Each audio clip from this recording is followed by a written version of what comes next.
लिख ले, कोई भी हो, ये शब्द लिख ले। चिंता, शोक, भय, डिप्रेशन, नाना प्रकार की भयावह कल्पना और मृत्यु, दुर्गति, इनको प्राप्त होगा। शास्त्रों का उपहास कर देना, संतों का उपहास कर देना, ये 2 मिनट की बात होती है, लेकिन इसका परिणाम जब आएगा, जो मनावे सो खाओ, जैसे मनावे वैसे भोगो, जैसे मनावे वैसे आचरण करो। जब तुम हार जाना तब देखना तुम्हारे लिए मार्ग एक दिखाई देगा आनंद का। कोई महापुण्यवान ऐसा होगा जो इस पर विश्वास करेगा। अर्थ और काम, ये 2 भयानक हैं, नष्ट करने वाले। इन्हीं को सीमा में रख दिया गया, धर्म और मोक्ष की सीमा में। कामना की पूर्ति ऐसी होनी चाहिए जिससे मोक्ष पदवी तक बढ़े। अर्थ धर्म से युक्त होकर कमाया जाए, जिससे तुम्हारी पवित्र कामनाएं होंगी। अधर्माचरण के द्वारा यदि अर्थ कमाया जाए तो अपवित्र वासनाएं, अपवित्र कामनाएं और अपवित्रता का परिचय वो शास्त्र और संत और भगवान की निंदा करेगा। विद्वान माना जाएगा, धनी माना जाएगा, जगत सम्माननीय माना जाएगा, लेकिन वो अपवित्र अंतःकरण का, शास्त्र वैदिक सिद्धांतों की और ब्रह्म ऋषियों की, महात्माओं की अवहेलना करेगा, उपहास करेगा, पाखंड बताएगा। ये उस अपवित्र हृदय का परिचय होगा जो केवल अर्थ और काम का ही सेवन करने वाला है, जो धर्म को नहीं जानता और मोक्ष पद को नहीं जानता है। अर्थ और कामना की केवल पूर्ति करने की लालसा वाला वो मलिन अंतःकरण वाला हो जाता है। धर्म से अर्थ और अर्थ से कामना की पूर्ति मोक्ष पदवी तक के लिए यह हमारी शास्त्र मर्यादा है, यह हमारे धर्म की स्थिति है। पहले धर्म, फिर अर्थ, फिर कामनाओं की पूर्ति और मोक्ष पदवी की प्राप्ति। केवल अर्थ और कामना का ही उत्साह बढ़ाने वाला स्वयं मलिन अंतःकरण का और सामने मलिन अंतःकरण कर देने वाली वृत्ति प्रकट कर सकता है, ना कि धर्म और मोक्ष की। धर्म और मोक्ष रहित अर्थ और काम भाव, पिशाच भाव को प्राप्त करा देता है। वो मनुष्य रूप में असुर भाव को प्राप्त हुआ दिखाई देगा। और लिख ले, कोई भी हो, ये शब्द लिख ले, चिंता, शोक, भय, डिप्रेशन, उससे जलेगा वो। यदि धर्म और मोक्ष पदवी का तिरस्कार करता है, अर्थात अध्यात्म, ब्रह्म ऋषि और महात्माओं की अवहेलना करता है, तो वो अंतिम परिणाम नोट कर ले। चिंता, शोक, भय, डिप्रेशन, नाना प्रकार की भयावह कल्पना और मृत्यु, दुर्गति, इनको प्राप्त होगा। आज पूर्व पुण्य के प्रताप से तुम्हारी बुद्धि प्रवीण हो गई, लेकिन शुद्ध नहीं। शुद्ध बुद्धि, धर्म, आज तक जितने भी महान हुए हैं, कौन ऐसा हुआ है जो ब्रह्म ऋषियों की अवहेलना, शास्त्रों की अवहेलना, धर्म की अवहेलना, संयम की अवहेलना की जाए। हमारा धर्म शास्त्र कहता है सबसे पहला आश्रम है ब्रह्मचर्य आश्रम। फिर वो नैष्ठिक ब्रह्मचर्य से वैराग्य मार्ग को ग्रहण करता है, या वो संयमित ब्रह्मचर्य से गृहस्थ आश्रम को जाता है। और यहां उपदेश दिया जाता है, प्रोत्साहन दिया जाता है धर्म भ्रष्ट होने का। क्या है? केवल अर्थ और काम की पूर्ति, पिशाचवत वृत्ति। इसको जीवन नाश कहते हैं, मोटिवेशन कहते हैं। जो ऐसा उत्साह जो अपनी अनर्थ प्रदान करने वाली कुमार्गगामी इंद्रियों को अपने शासन में लेकर के सत्य मार्ग का अनुगामी बने, उसे मोटिवेशन कहते हैं, उसे उत्साह बढ़ाना कहते हैं। भोगों का उत्साह बढ़ा देना या विषयों की प्रियता का उत्साह बढ़ा देना, इसको तो पतन कहते हैं, इसको तो गिराना कहते हैं। पर आज का समाज इसी को उत्साह समझता है। कैसे अर्थ पिशाच बनूं, कैसे भोग वासनाओं का कीड़ा बनूं, बस इसको समझा जाता है। अगर सत्य विषय शास्त्र सम्मत हो, उसकी अवहेलना की जाती है। नहीं, ये शास्त्र आपको सुखी, निश्चिंत, निर्भय बनाने के लिए हैं। ये आपके ऊपर दबाव नहीं डाल रहे हैं, आपको शासन में लेकर के माया रूपी प्रपंच के दलदल से निकालने की चेष्टा बताते हैं। काम, क्रोध, लोभ, मोह, मद, मत्सर, इनकी गुलामी से मुक्त होने की बात बताते हैं। कोई भी कहीं भी हो, अंततोगत्वा देख लेना अपने हृदय में चिंता, भय, शोक, डिप्रेशन, नाना प्रकार की दुर्वासनाओं की दौड़ भाग, भला इनसे तुम्हारा उत्साह संपन्न होगा? उत्साह संपन्न होता है भगवत मार्ग से। अपने कर्तव्य, चाहे विद्यार्थी हो, चाहे कृषक किसानी करते हो, व्यापारी हो, कोई भी उद्योग करते हो, अगर आप भगवान का नाम जप करते हैं और धर्म शास्त्र के अनुसार कर्तव्य का पालन करते हैं, तो आप यहां भी सुखी रहेंगे और आपका अंतिम परिणाम भी मंगलमय होगा। शास्त्रों का उपहास कर देना, संतों का उपहास कर देना, ये 2 मिनट की बात होती है, लेकिन इसका परिणाम जब आएगा तो पूरे के जन्म व्यतीत हो जाते हैं। आज बुद्धि प्रवीण हुई है, पवित्र नहीं। जब बुद्धि पवित्र होगी तब आप जान पाओगे शास्त्र क्या है। ऐसे ही जो मनावे सो खाओ, जैसे मनावे वैसे भोगो, जैसे मनावे वैसे आचरण करो, और आप शास्त्रों का ज्ञान जान जाएंगे। ये शास्त्र अध्यात्म का वो परम आनंद छुपाए हुए बैठे हैं, जो गुरु कृपा से चाबी मिलती है और खुलती है तो परमानंद में डूब जाता है। उसी आनंद की प्राप्ति के लिए आप विषयों में भी जो लगे हुए हैं, खोज कर रहे हैं, वो इसी आनंद की खोज करें। वो विषयों में नहीं है, वो परमात्मा तत्व में है। आज मान लो या अंतिम समय घुटने टेक देना, देख लेना, जब तुम हार जाना तब देखना तुम्हारे लिए मार्ग एक दिखाई देगा आनंद का। वो है भगवान की शरणागति, वो है अध्यात्म, वो है शास्त्र सम्मत मार्ग। पुमर्थाश्चत्वारो दिशि विधयांजलि पुटम। यदि आप भगवत आराधना करते हैं तो आपकी अंजुलि में 4 पुरुषार्थ रखे हुए, हाथ में धर्म अर्थ काम मोक्ष। ईश्वर सबको देख रहा है, भगवान सबकी एक एक वृत्ति को जान रहा है। ये कर्म क्षेत्र जो बोओगे वही काटोगे। जब आप धर्म से चलते हो, कष्ट सहकर धर्म का पालन किया जाता है, सुखपूर्वक धर्म का पालन नहीं होता। सुखपूर्वक जो मन कहे वही कहो, वो धर्म नहीं है। जो शास्त्र कहे उसके अनुसार मन को चलाओ और मन की जलन को सो, उसे धर्म कहते हैं। जो शास्त्र विधान का पालन करता है उसे धर्मात्मा कहा जाता है। जो शास्त्र निषेध को करता है वो अधर्मी होता है, पापाचारी होता है। जो धर्म का पालन करते हैं, शास्त्र आज्ञा में चलते हैं, भगवत आज्ञा का पालन करते हैं, भजन करते हैं, उनके हाथ में 4 पुरुषार्थ रहते हैं, धर्म अर्थ काम मोक्ष। स्थिताः सेवोत्सुक्यात् भजति च विभूतिर्भगवतः। समस्त भगवान की विभूतियां हाथ जोड़कर चारों ओर उसकी प्रतीक्षा करते हैं, आज्ञा की। किसकी? जो अमर्यादा राधा चरण परिचर्या रस महा, जो वेदातीत रस श्री राधा किशोरी के चरणारविंद की सेवा में लगा है, 4 पुरुषार्थ उसकी अंजलि में हैं। और स्थिता सेवोत्सुक्यात् भजति च विभूतिर्भगवतः।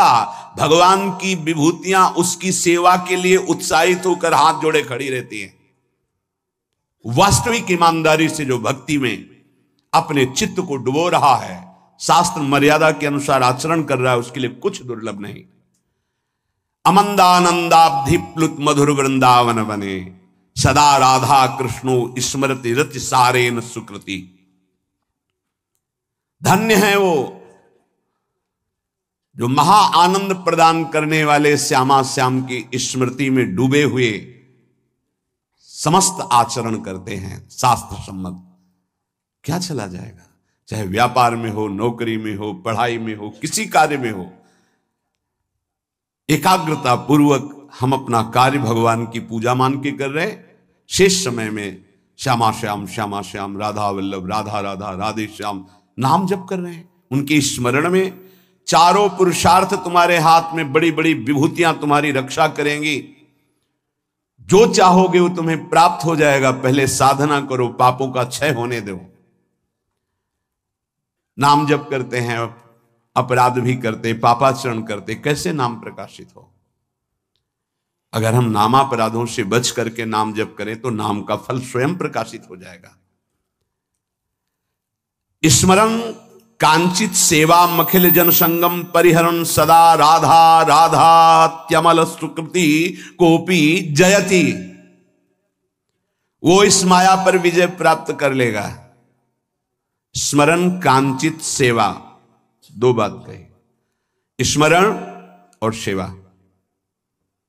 विरक्त निवृत्ति परक भागवतिक सेवा में हर समय, गृहस्थ प्रवृत्ति परक अपने धर्माचरण की सेवा। जो जहां तैनात है, जिस पदवी पे, जिस सेवा पे ईमानदारी से अधर्म का त्याग करते हुए वो सेवा करता, वो पूजा है। स्मरण पर साथ में स्मरण प्रभु का होना चाहिए। जैसे अर्जुन जी को युद्ध के लिए आदेश करते हैं, माम स्मर युद्ध च, मेरा स्मरण और युद्ध।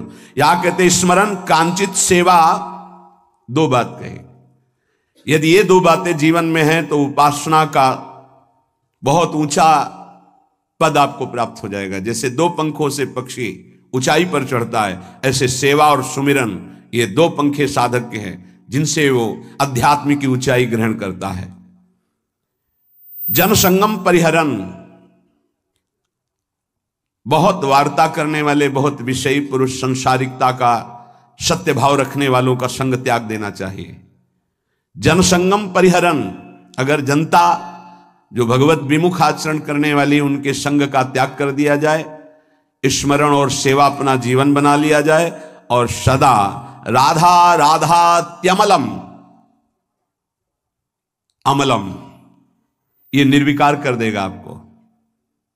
राधा राधा राधा सुकृति कोपी, कोई महापुण्यवान ऐसा होगा जो इस पर विश्वास करेगा।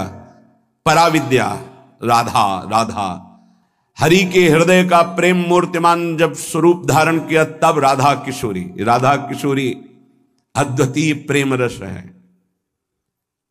आगे उपासना में जब उपासक की वृत्ति डूबती तब पता चलता है।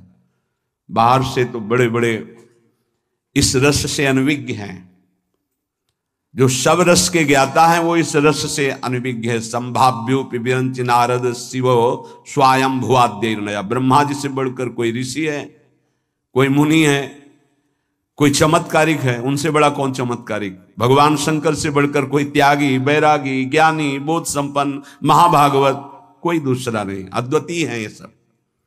श्री किशोरी जी के चरणारविंद की सेवा, उनका स्मरण, राधा राधा राधा, बोले अमल सुकृति, निर्विकार कोई महान पुण्यात्मा ऐसा जो इस नाम पे प्रीति कर पाता है तो जयति, वो त्रिकाल में कभी राधा राधा बोलने वाला बाधा कोई परास्त नहीं कर सकती। जयति, कलिकाल के अभद्र और त्रिगुण माया पर वो जय को प्राप्त कर लेता है। शुभ अशुभ दुर्ग विध्वंस बल तब जयति जयति जग उच्चरे, वो जय को प्राप्त हो जाता है। श्री राधा अगर वाणी से बोलते हैं तो ये परहेज रखना होगा, ऐसे लोगों का संग त्याग करना होगा जो भगवत विमुख है। महापुरुषों ने कहा कि एक बार सिंह का आलिंगन कर लेना वो ठीक है, लेकिन भगवत विमुख पुरुष का नहीं, क्योंकि वो एक शरीर नष्ट करेगा, वो सैकड़ों जन्मों के लिए वासनाएं हमारे जीवन में जागृत कर देगा, ऐसी वासनाएं जो हमारी दुर्गति करा देंगी। जनसंगम परिहरन राधा राधा सदा अमल सुकृति कोपी जयति, जय हो उसकी पुण्यवान की जिसके हृदय में राधा राधा राधा संसर्ग शून्य जीवन। एक तो होता है भगवत विमुख और एक दूसरा होता है उपासना का भी अंतर। अगर अन्य उपासना वाले, सिद्धांत को जानने वाले, शास्त्र सम्मत चलने वाले महत जन हैं, पर वो इस उपासना को नहीं जानते हैं, अलग अलग उपासना का स्वरूप है, यदि हम उनका संग करेंगे तो उनका पता नहीं है इस रस का, वो आपके चित्त से इस रस की बात को हटा देंगे पक्का। इसीलिए ध्रुवदास जी ने कहा है कि अगर हमें संग करना है तो ये जरूर होना चाहिए, इष्ट मिले और मन मिले, मिले भजन रस रीति, तहा निशंक है मिलिए तासों कीजिए प्रीति। नहीं तो शंका है, आप भ्रष्ट हो सकते हैं, अपनी उपासना से गिर सकते हैं। इष्ट मिलना चाहिए, रस रीति उपासना पद्धति मिलनी चाहिए और फिर मन मिलना चाहिए। हमारे भगवान के अनंत अवतार है, अनंत रूप है, अनंत लीलाएं हैं, तो मार्ग भी अनंत की प्राप्ति के अनंत है, सब सही है, पर हमको जो कृपा से मिला है, अब हम इस मार्ग की पुष्टता के लिए इष्ट मिले और मन मिले, मिले भजन रस रीति। जहां तहां अन्न खात सखी कहत आप गात, सकल द्योष द्वंद जात रात सर्व सो वहीं। रात भर विषय विलासिता या सोने में गई, दिन में नाना प्रकार की भोग सामग्री संग्रह में चला गया, और जहां मन आया वहां भोजन पाया, जिससे मन आया उससे मिल रहे हैं, बात कर रहे हैं, बोले जीवन बर्बाद कर रहे हैं। अगर हमें जीवन सार्थक करना है तो हमें इष्ट प्रियता रखनी होगी, हमें श्री जी का प्रसाद पाना होगा, श्री जी के प्रसादी वस्त्र धारण करने होंगे। अर्पित मात्र करने से हमारी भावना पावन होने लगेगी। खान पान तो कीजिए रसिक मंडली माए, जिनके और उपासना तहां उचित द्रोणाए। रसिक मंडली में या तन को नीके ढंग लगाओ, दंपति यश गाओ, हर्षाओ हितसो रीज रिझाओ। हमारे भगवान निराकार भी हैं, साकार भी हैं, सगुण साकार निर्गुण निराकार सब कुछ है। सब उपासक हमारे भगवान के निराकार के भी हैं, साकार के भी हैं, सबको प्रणाम है। लेकिन हम जिस उपासना में चल रहे, अपने उपास्य देव की उपासना सिद्धि के लिए अपने उपास्य देव के ही सत्संगियों का संग करें, नहीं तो उसमें बाधा पड़ जाएगी, आपकी उपासना मिश्रित हो जाएगी, व्यभिचार दोष उत्पन्न हो जाएगा उपासना में। अव्यभिचारणी भक्ति जो प्रेम लक्षणा वो आपके अंदर जागृत नहीं होगी। इसलिए उपासक सावधान रहे। प्रसंग चल रहा है, हमारे भगवान प्रकृति को अधीन करके अपने जनों को सुख देने के लिए अवतार धारण करते हैं। कल चर्चा हुई थी, इतना सुंदर रूप प्रभु का है, जो देखे सो इनका हो जाए। कल चर्चा हुई थी, मथुरावासिनी सखियों ने जब प्रभु के सौंदर्य रूप लावण्य को देखा तो उनको गोपियों का भजन सर्वश्रेष्ठ लगा। गोप्यस्तपः किम चरन यदमुस्य रूपम, लावण्य सारमसमूर्धमनन्य सिद्धम, द्रग्भी पिबन्त्यनुसवाभिनवं दुराप, मेकांत धाम यश सह श्रीयेश्वरस्य। धन्य है ब्रज की गोपियां, पता नहीं कौन सा साधन तप किया, जो अपने नेत्रों के दोनों से सदा इनकी रूप माधुरी का पान करती रही। इनकी अजान बाहों में उनका हृदय समर्पित रहा। कैसा सौंदर्य प्रभु का, इनके समान त्रिभुवन में कोई नहीं है। सखी, ये कोई सजाने संवारने या गहने कपड़े आभूषणों से नहीं है, ये तो स्वयं सिद्ध रूप है इनका। देखते देखते तृप्ति नहीं होती, ये नित्य नवीन परमानंद की बाढ़ ला रहा है हृदय में रूप। निरीक्षता उत्तम पुरुषौ जना, मंच स्थिता नागर राष्ट्र का नृप, प्रहर्ष वेगोत्कलिते क्षणानना, पपूर्ण तृप्ता नयनैस्तदाननम्, पिबन्त इव चक्षुर्भ्याम लिहन्त इव जिह्वया, जिघ्रन्त इव नासाभ्याम श्लिष्यन्त इव बाहुभिः। जिस समय प्रभु रंगमंच पर पहुंचे कंस के, तो जितने वहां बैठे हुए थे राष्ट्र के जन समुदाय, सब प्रभु श्री कृष्णचंद्र जी बलराम जी को देखकर अखंड प्रसन्नता को प्राप्त हो रही है। ब्रह्म साक्षात्कार के बाद ही प्राप्त होती है ब्रह्मभूता प्रसन्नात्मा। जितने बैठे थे सब भगवत प्रसन्नता को प्राप्त हो रहे, सबके नेत्रों से अश्रु प्रवाह आने लगा, मुख कमल खिल गया, सबका उत्कंठा से गला अवरुद्ध हो रहा है, सबके रोमांच हो रहे हैं। क्यों? क्योंकि नेत्रों के द्वारा श्री कृष्ण की मुख माधुरी का पान कर रहे हैं। ऐसा दिखाई दे रहा है, श्री सुखदेव जी कह रहे हैं, परीक्षित मानो वे उन्हें नेत्रों से पी रहे हैं, जिह्वा से चाट रहे हैं। पिबन्त इव चक्षुर्भ्याम लिहन्त इव जिह्वया, जिघ्रन्त इव नासाभ्याम, मानो वो नेत्रों से पी रहे हैं, जिह्वा से चाट रहे हैं, नासिका से सूंघ रहे हैं और भुजाओं से आलिंगन कर रहे हैं। ऐसा सबको सुख प्राप्त हो रहा है। जब जब भगवान अवतार धारण करते हैं वो सच्चिदानंद बपू होता है। भगवान श्री रामचंद्र जी के सौंदर्य को देखकर विदेह राजा जनक विशेष विदेह हो गए। मूर्ति मधुर मनोहर देखी भयऊ विदेहु विदेहु विसेखी।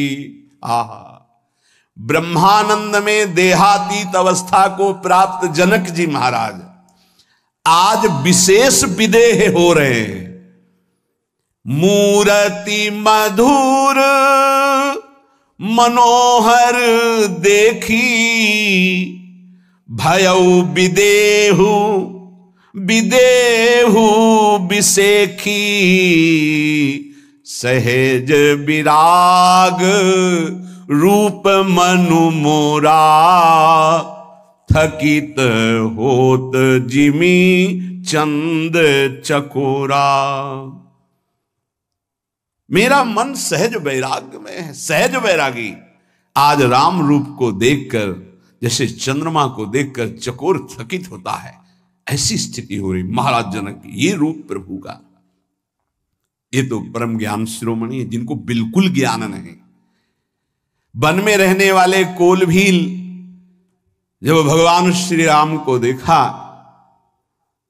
ऐसा रूप क्या पवाऊं, क्या सेवा करूं। दोना में जल भरते, कोई एक फल रख लेता है जंगल का, कोई कंद, कोई मूल, दौड़ दौड़ करके सामने आते हैं प्रभु की तरफ।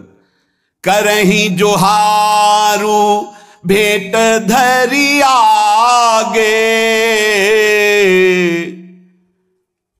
प्रभु ही बिलो कहीं अति अनुरागे।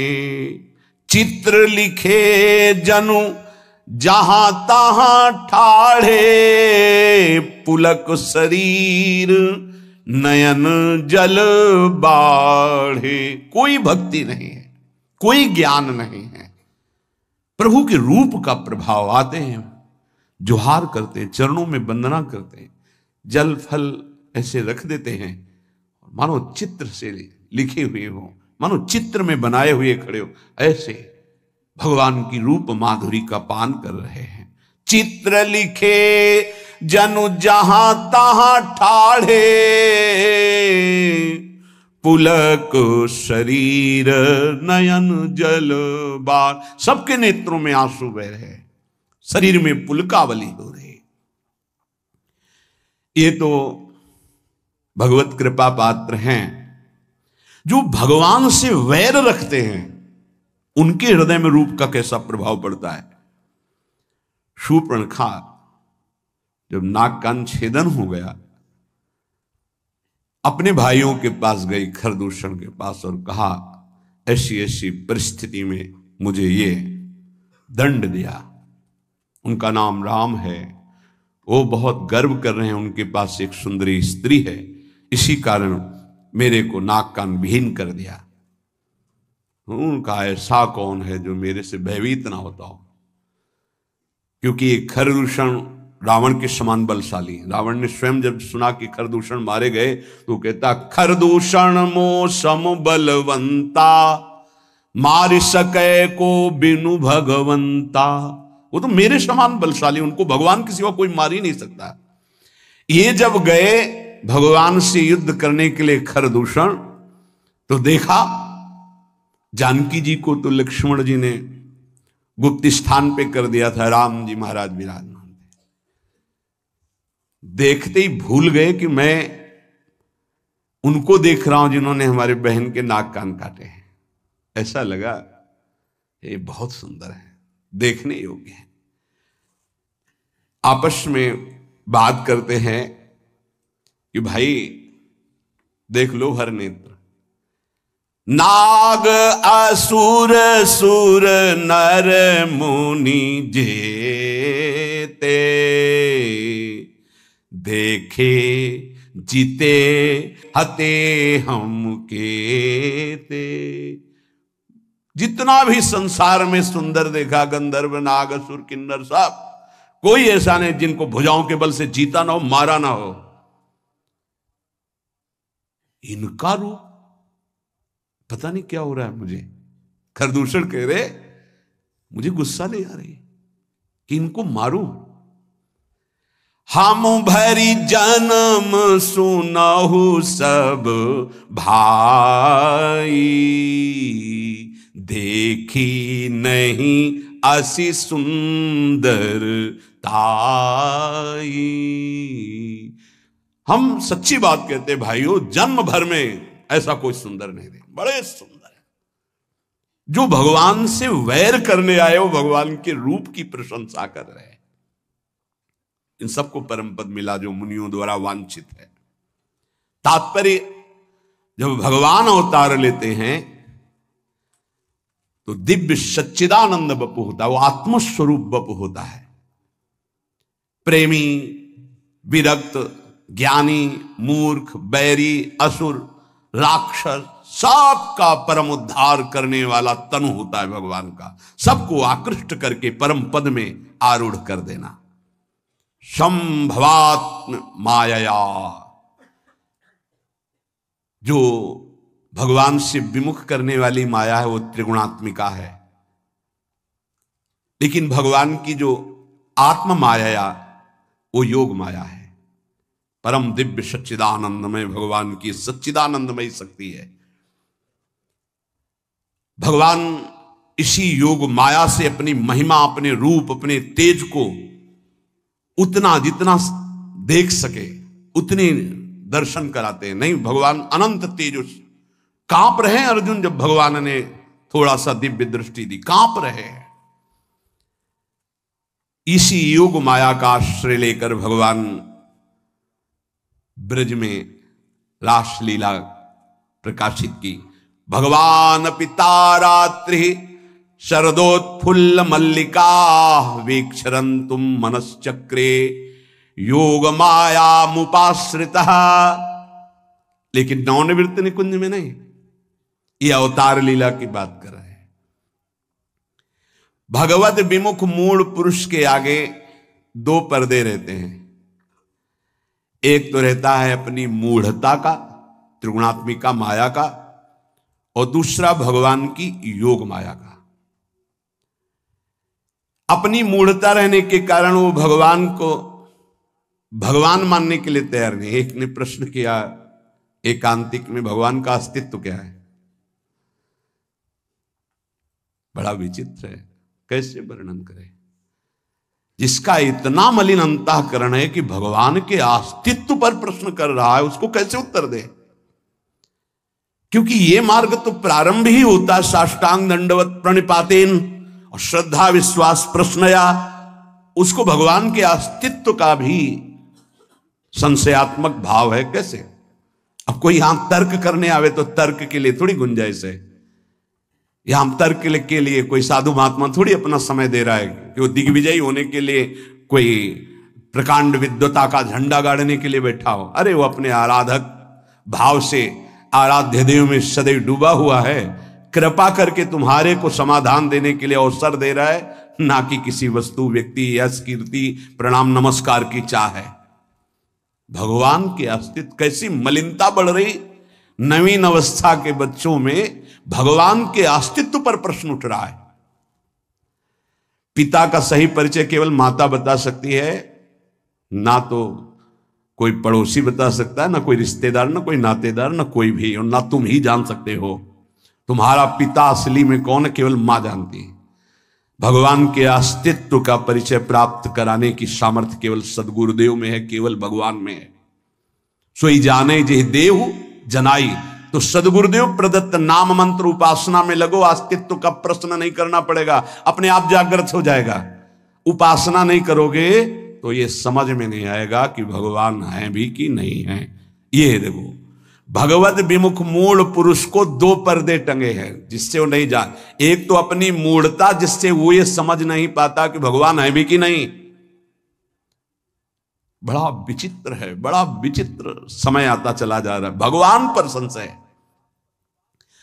दूसरे इस त्रिगुणात्मिका माया की चकाचौंध, जिससे भगवान तक दृष्टि ही ना जा पाए। भगवान जब प्रकट होते हैं तो इनका समन करते हुए योग माया के द्वारा ऐसा रूप धारण करते हैं, ऐसी बात करते हैं जिससे हम समझ पावें, हम देख पावें। नहीं तो भगवान को देख पाना, उनकी सामर्थ्य को समझ पाना सामर्थ्य नहीं है।